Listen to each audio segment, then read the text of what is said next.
Groaning Geeks proudly presents Gag Review. The following audio may contain coarse language and other materials that may not be suited for a younger audience. The opinions expressed in this audio are solely those of the speakers involved. These conversations may contain spoilers for current media such as games, comics, movies, television shows, and more. Groaning Geeks makes no claim to ownership of the various medias discussed, simply the opinions expressed. Listener discretion is strongly advised. Be sure to check out the Facebook group. Be sure to check out the YouTube.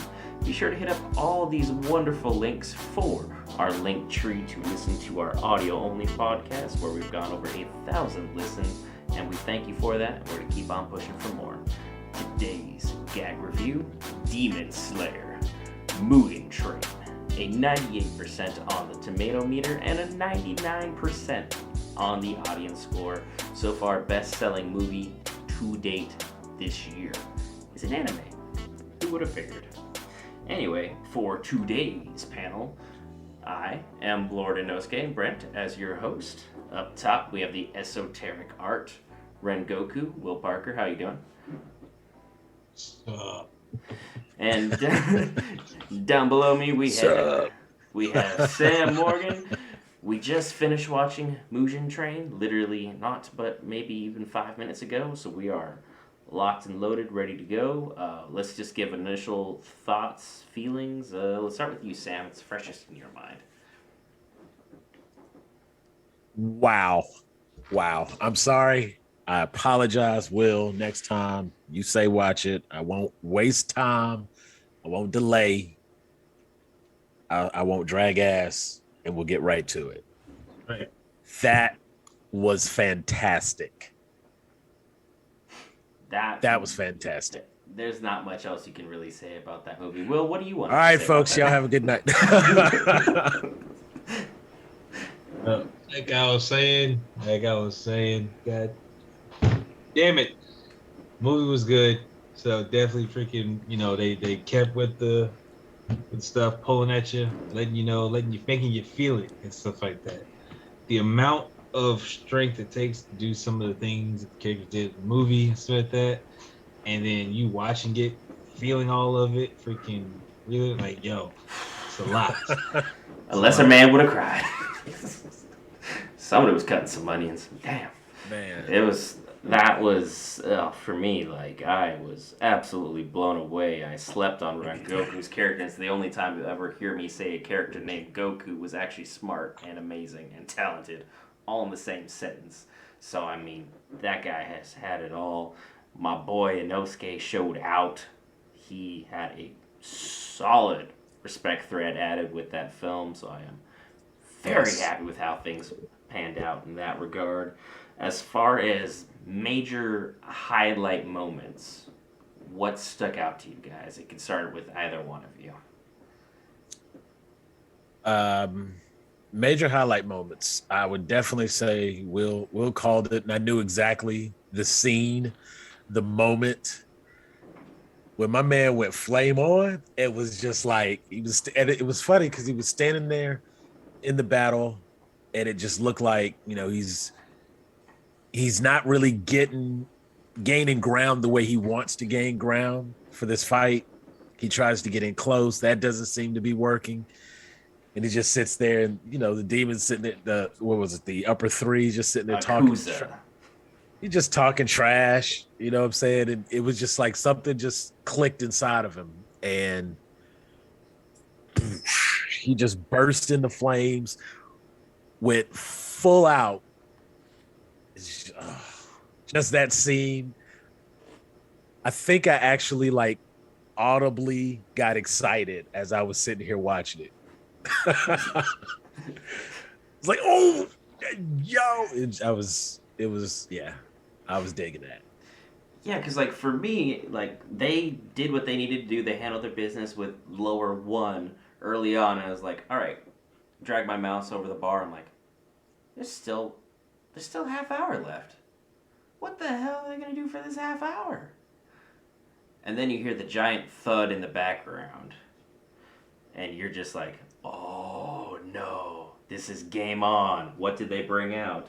And then lo and behold, upper three just shows up balls out, just handles everybody's business to the point nobody wants to get involved in that fight other than Rengoku, who's just pure of heart, pure courage, able to handle his business, do his thing.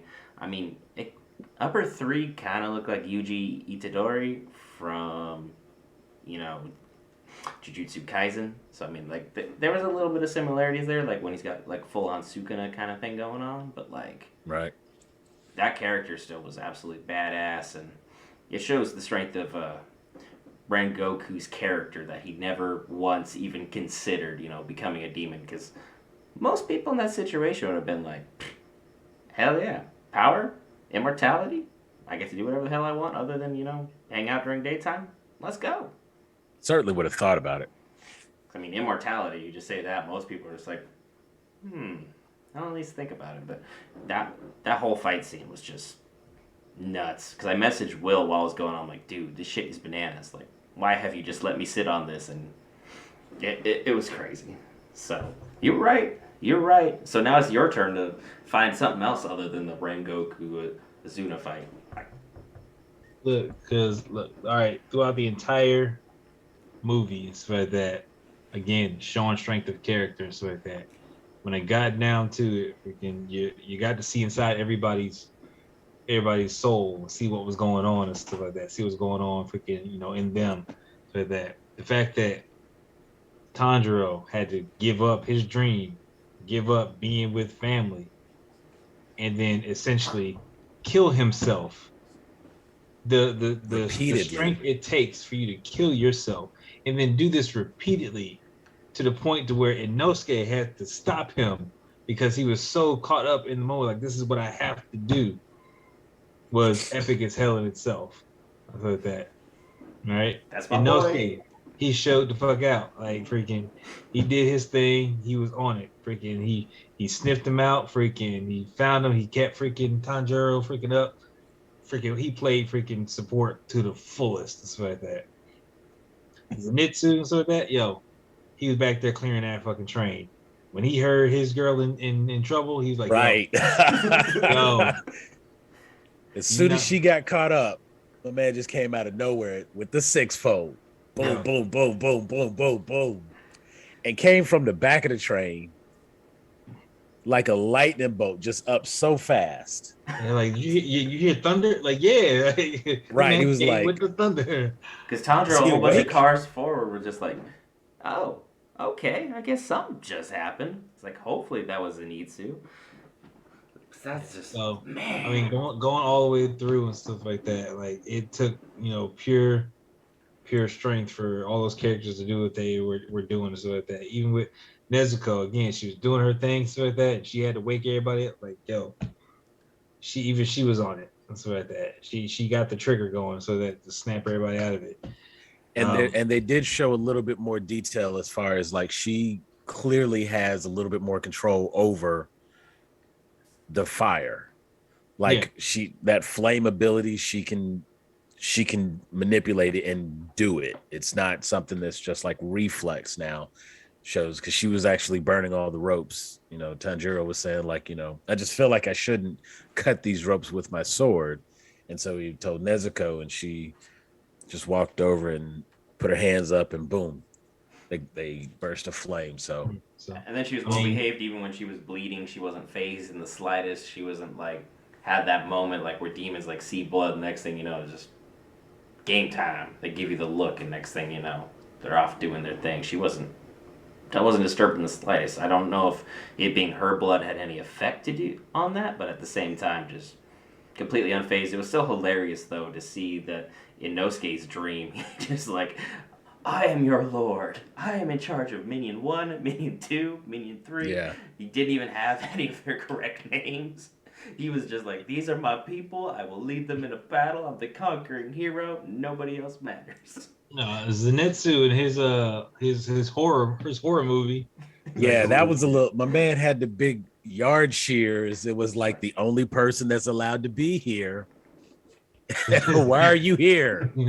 I was like, okay, Zenitsu, you a little off the rails. But even at the beginning of this one, since it does such a great job picking up and coming right in from the show.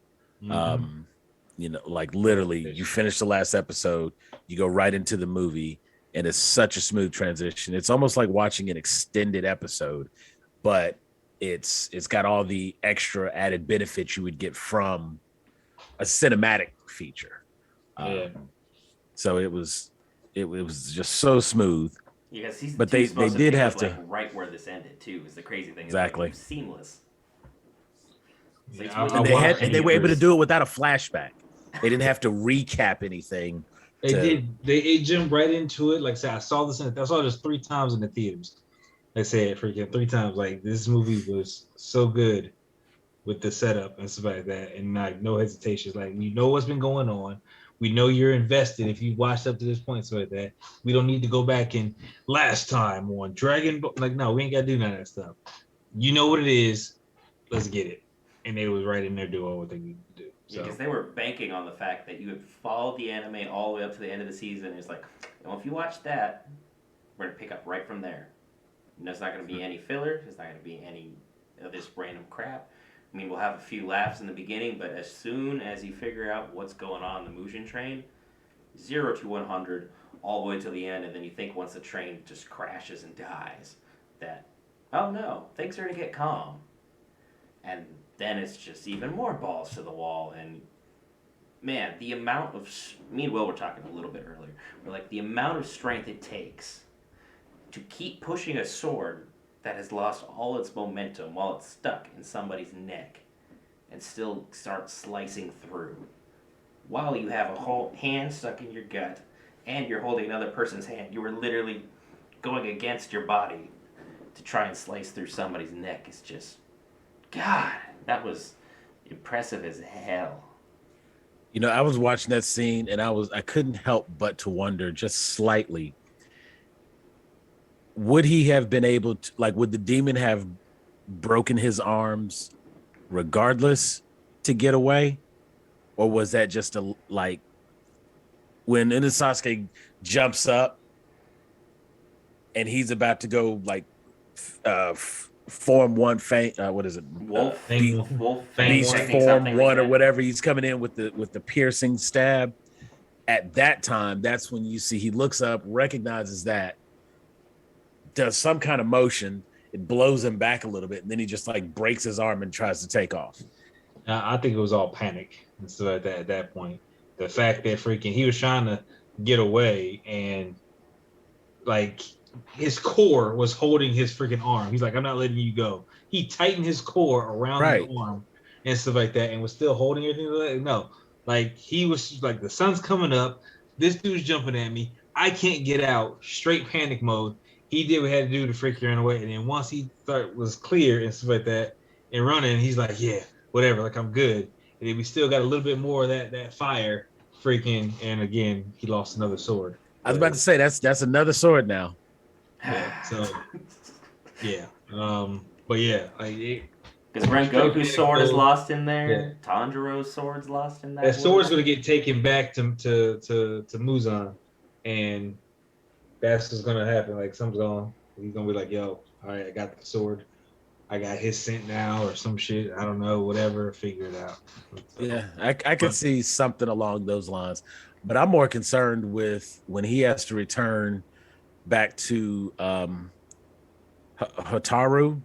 Oh yeah, Hotaru's gonna let his ass have it because he already like. How did you manage to break my sword? Then now you lost my sword, and then on top of that, it turned black. So he's not gonna be pleased with him at all. No, that's going to be an ass whooping he's just walking into. It's going to be a straight up beat down. I mean, this movie was probably one of the best anime movies I have seen all time, period. I mean, there was very little lull in the beginning. It's like, okay, we're building up to something.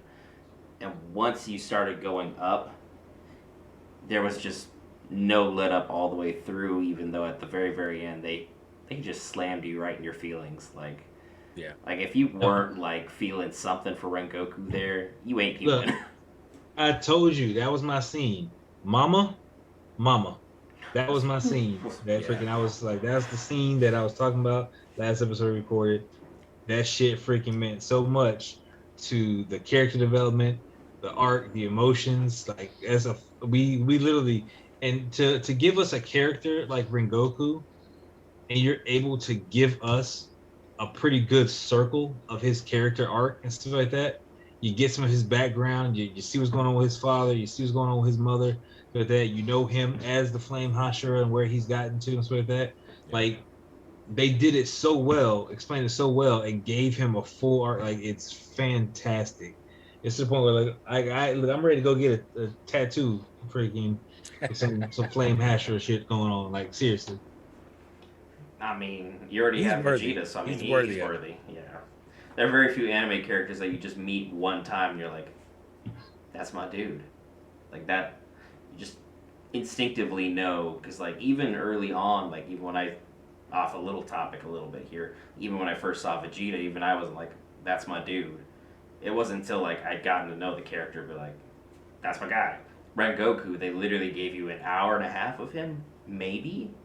And you're just Tasty. like, it's like Tasty. I will die Tasty. for this man. Like you say someone's about to go after him, I'm gonna be like, look, Yeah. let's go squad and up, take him down.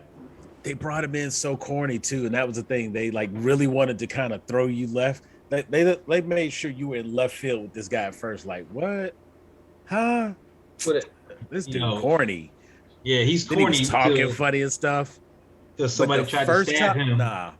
When that guy came by and like did the little ticket punch, and then he just kind of turned and stood up, I was like, oh, wait, what's happening here? Everybody was floored right there. Like, oh, can we train under you? They're all like just worshiping him, spinning immediate around in a circle. fanboy. That was all Immediate three of us for fanboy. him. I mean, like he did it smooth. So Yeah. that's what's that. He's no different. At that point, he was no different to me than Giyu. Like Right. that's just top tier Demon Slayer shit.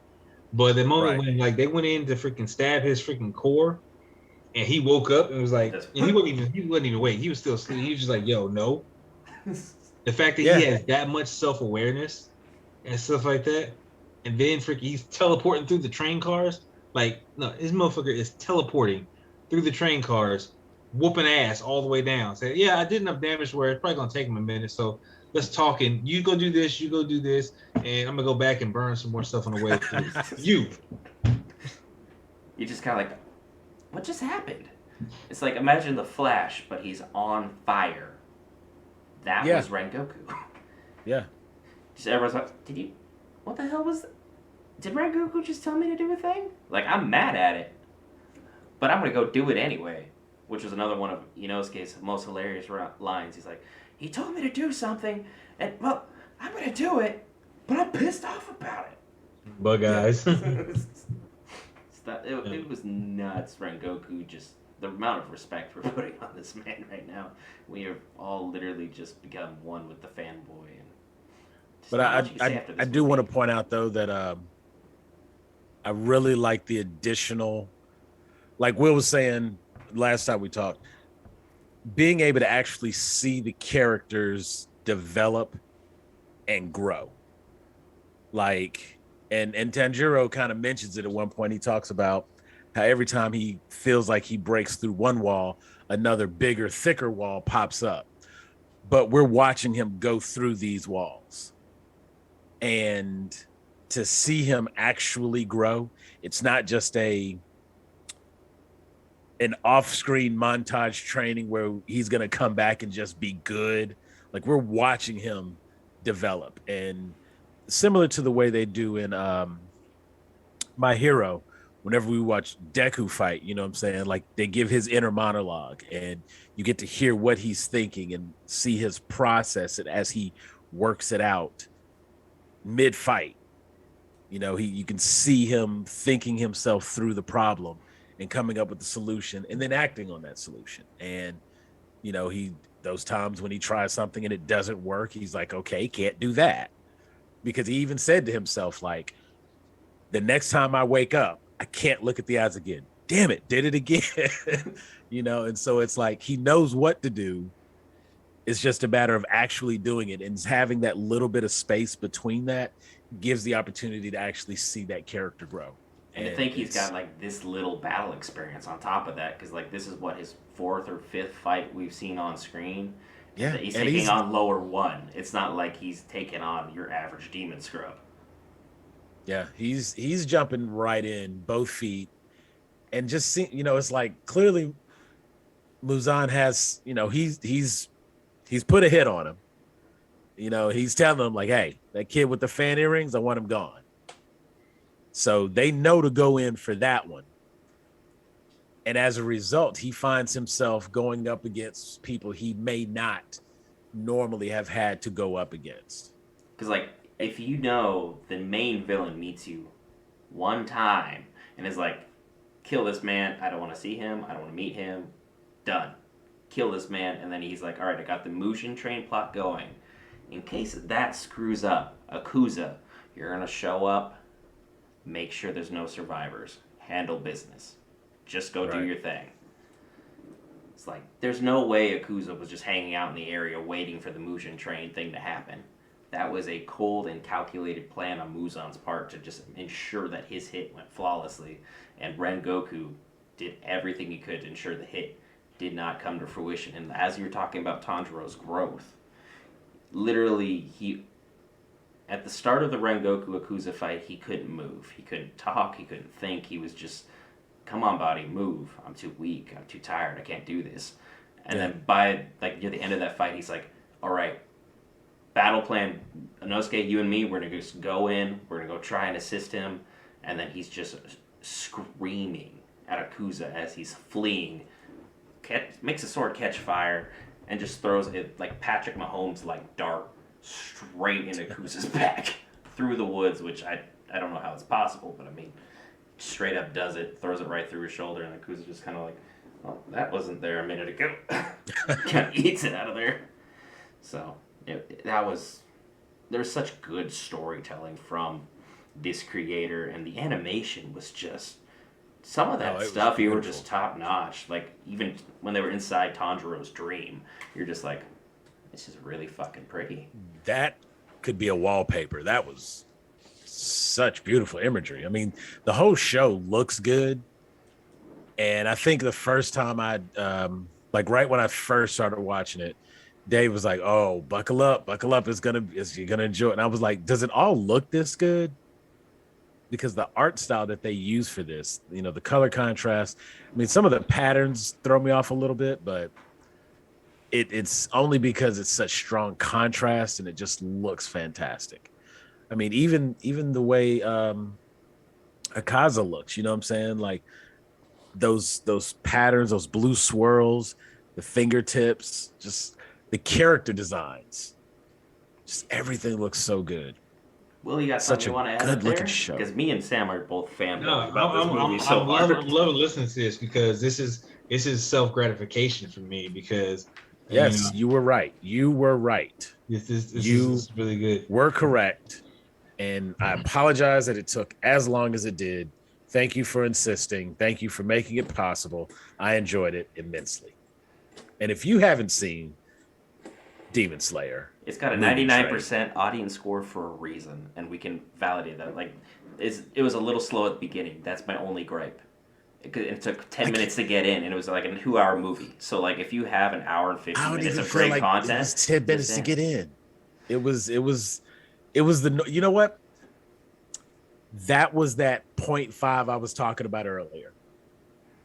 Just that little bit of disconnect, just for a second.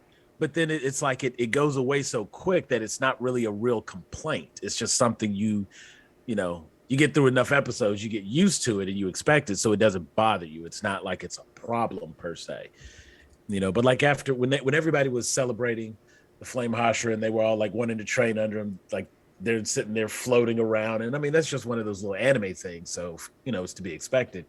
But it's weird sometimes. It just seems kind of out of place at times under the circumstances. Oh yeah, and then like another thing was like when after Rengoku died and the crow was going around telling everybody, was I the only one that was pissed off at Gyu's reaction? He's like, oh, that happened, huh? Like, dude, that was one of the 12 of you guys, and you're just like, nah, all right, I get it.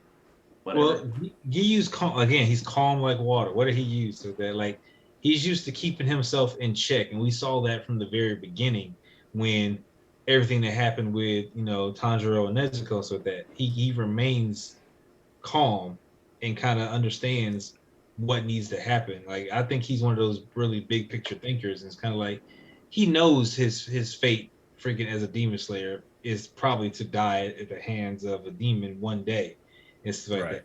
So he just needs to do the best that he can in the process, and that's one of the reasons why the way the Hashiras are all set up, and I love the way they're set up. It's not just the standard freaking you got earth, fire, whatever. So like no, like there's offshoots and stuff like that, which means anybody can become an offshoot of a different freaking one. And so that even freaking, with looking at you got, Inosuke created his own form. That's not one of them. So that he created his own beast form, which freaking that could probably shoot off from freaking, again, one of the other forms. It was probably Earth because he was talking about everything returns to Mother Earth. So I was like, I think that's somewhere down that tree. So you look at it and stuff like that with mist and whatever. Like I'm curious about freaking. I'll get to that in a second, but everything is set up just so smoothly. Like I think that with Giyu and stuff like that, everything's kind of like all right, well, this is kind of where this is a step in the direction that we need to understand because I'm pretty sure he got the whole story. So that because the crow was watching, so it's like, all right, well, I got even the crow had to shed a thug tear. I was kind of happy about that. So and I honestly I think because it happens like that, I think Giyu freaking is gonna have to deal with upper 3. I think Giyu is gonna be one of the ones to freaking take him out. Like that's gonna be his new personal goal. He's like didn't react emotionally to it at the time, but like when he's able to find upper 3 again, it's nothing but personal. It's no longer business, and things are gonna get real messy. Yeah, I fully believe that. So, and this is something that I also wanted to mention with that freaking. All right, when you generally see characters, and this is not all of them, but in animes and stuff like that, the female characters aren't always freaking given proper due and stuff like that, and that just comes from classic tropes and a few other things so like that. Yeah, but Naruto would be the first that comes to mind of improperly using women. Yeah, so freaking the fact that freaking things are coming around like with Jujutsu Kaisen and Demon Slayer, so that like women are getting more and more credit and stuff like that. Freaking Miss Tamayo, freaking Nezuko, stuff like that. Even the chick who had the 4 arms and she was doing the balls and Nezuko, like they were some like badasses and stuff like that. And I loved it. Like they weren't overshadowed by someone else. It's like they each were able to shine in their own way, and it keeps carrying forward. Even with freaking Shinobu and stuff like that. Freaking all of this is going to be good. Like, I'm not strong enough to slice a neck, but I got a freaking poison sword that'll fuck you up. Like, yeah, because like she's got, and hers is almost like that little thin. The way that blade is designed, it's a needle. That was actually pretty cool. And her character is up there, and obviously has like that rank. She's a Hashira. It's like when she spoke, everybody listened. It wasn't like anyone was trying to interrupt her. They're just like, yep, okay, she's talking. Cool. I'm done. Culture like that. But like, even like in other animation styles, like Masters of the Universe with Tila, women are getting a lot of respect in animated features these days, and it's a really nice thing to see because, I mean, I think all 3 of us can honestly say, growing up, there weren't many characters that were treated and given proper respect that they should have been, because they could have been portrayed so much better other than, either a sex object or an over-emotional character. And now these women are strong, and they're not, like, enormously feminine, but at the same time, they're not masculine either. They just handle their business, take zero shit, and just are exemplary characters all the way through. Like, it's a really nice touch to see. So you're absolutely right, Demon Slayer and Jujutsu Kaisen are on the stepping stone for that. I wish My Hero had a little bit more than what they have currently, but they're not exactly bad. I think they're trying. They're pushing the direction, but it's so many characters spread out right now, and like I said, and I think and I'll shout out freaking Tiffany and so like that. She had mentioned this, and I saw one of her posts like that, and I was agreeing with her with that Ochako and so that severely underused. And so that she can be more than just a love interest. So like that. So I do think that the characters and stuff who especially have good abilities can be used a bit more. They showcased her a little bit and stuff like that, like with the again going against freaking Kachan and stuff like that. But as long as animes keep moving forward and stuff like that, and again, everybody screams about progressive kicks like that. It's like no, it's just it is what it is. Like there's some freaking women that can freaking hang and stuff like that. There's some women that can do things that freaking we can't. Like let that shine. Like I want to see it. To your point, if you've read the manga, which I'm assuming you haven't, she does have a moment where she absolutely shines. It's one of the few manga I'm actually caught up in, and she has a couple great moments. So there's a lot of good stuff. Like I'm very excited to see where my hero goes television wise, but I'm not gonna throw anything out there so I don't spoil anything for anybody else other than just saying Mugen Train. If you have not seen this anime movie, it'll easily fall within your top 3 anime movies unless you're maybe David, in which case he's probably got something hidden somewhere homework wise that all 3 of us will have to get to at some point in time just because that's who he is. I don't nickname him the god of anime, folks. He just lives the anime life. He is literally on the ball about the pulse of everything anime and gaming. The man knows his shit. Do not argue with him unless you're 1000% certain. Even then, he'll beat you with some logic that you haven't thought of yet or another perspective. That's just who he is. It's a shame we couldn't have him on, but at the same time, I get having a personal life, so I don't feel too kinds of way about it. Anything else you gentlemen wanted to really delve more into in this amazing ass movie? Season 2 coming this year. Mm-hmm. Yeah, I was about to say not right now. This would probably be something I would go back and watch. I'll definitely watch the movie again. But I would probably go back through the whole season and just watch a little closer. For those minor little details. Yeah, not just let it be something that I'm, in the background or trying to fly through to get caught up. Like sit, enjoy it, put my feet up, watch each episode, and look for the things that I might have missed the first go round. I want to see a little bit more. I remember the we were talking about the strong characters, like when they are at the we'll call it the Wisteria village, when they're all recovering and they're going through the training after the poison Hashira or the insect Hashira brought them back after the spider bit. Yeah. When they were in their recovery period, and she was like, kind of training them, showing them some stuff they needed to know to advance to that next level. Kanoa, the little girl who flipped the coin.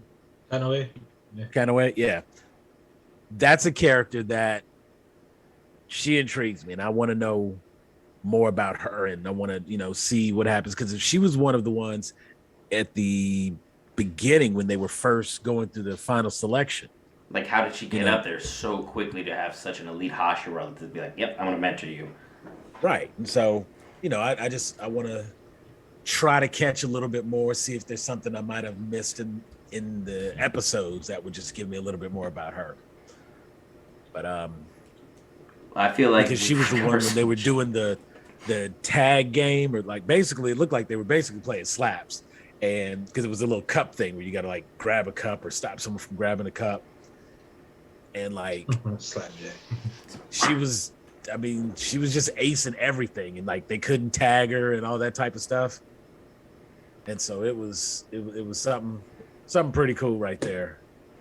And that would be a good character if you just want to have like an interesting team up. Just bring her in, let her shine for a little bit, and develop that backstory a little bit. Yeah, I could definitely see that. But we'll start with wrapping the video. Will assign a rating out of 10 for the grown geeks at home who need to like the video. Be sure they're subscribed and hit that notification bell so they can find out when we drop more amazing content. I need a scale out of 10, 10 being good, 1 being bad. How do you feel about the movie?